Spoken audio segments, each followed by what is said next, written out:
So, Steve, what do we know about this sort of shadow intervention? Yeah, well, sources are telling Bloomberg News that, and of course, they're not necessarily, at liberty to speak on record, but they're saying, and they're close to the situation, saying that authorities in Beijing obviously they're concerned by the continual weakness and strong moves to the weak side in the currency, and that they've instructed state banks to intervene in the FX markets. And they're also said to be probing, investigating whether local firms have been kind of placing speculative bets to the downside on the yuan that helps further, further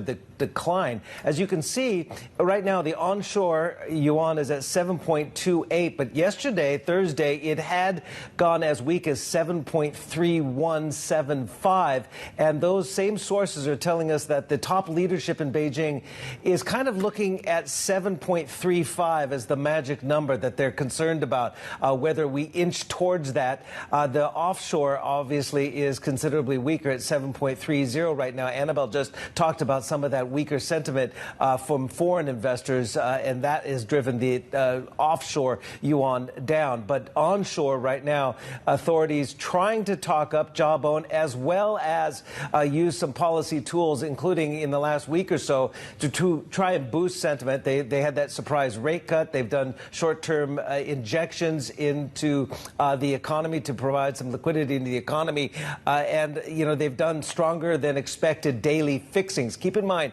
the daily fixing rate has been placed stronger for quite some time now on a daily basis. It can move. It allows the currency to move basically 2% on either side of the daily fixing, but it's becoming less useful as traders. Look, traders are losing patience with the constant underwhelming eco data. So it leads to the question, what further tools beyond the daily fixing, which has been useful for the PBOC to guide the currency in the direction it wants. But again, what further tools, how further deeper into that toolbox can they go? Well, perhaps also cutting the FX, reserve requirements at the banks, at the bank deposits, could be one way as well. So that's where we stand right now with the CNY at 7.2815, strengthening a bit after some of this chatter came out from Bloomberg. What clues did we get from the PBOC's quarterly monetary policy report? Yeah, well, they're saying it right now is not deviating from the fundamentals, but obviously in this monetary policy report on a quarterly basis, which was published yesterday, Thursday, there is obviously some concern. They vowed to step up macroeconomic policy adjustments while largely reaffirming its current policy stance. They will resolutely, here in its own words, resolutely prevent over-adjustment in the yuan, but also said it does not feel that the renminbi at this point has deviated from fundamentals. They have ample policy tools, also the experience to safeguard a stable FX market. Now, that being said, they did acknowledge, they were not sticking their head in the sand here like an ostrich. They did acknowledge and highlighted the challenges to the Chinese economy at this particular time.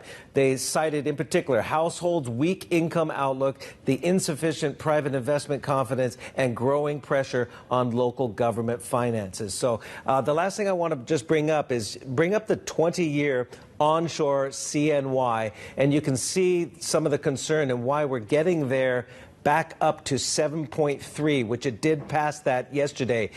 Back on the left side of your screen is back in that revaluation of the yuan in 2005, and it's been a steady strengthening of it, but now with the weak economy, we're getting back up there. And that's why the top authorities are concerned by this number out in the sky, 7.35. Watch that.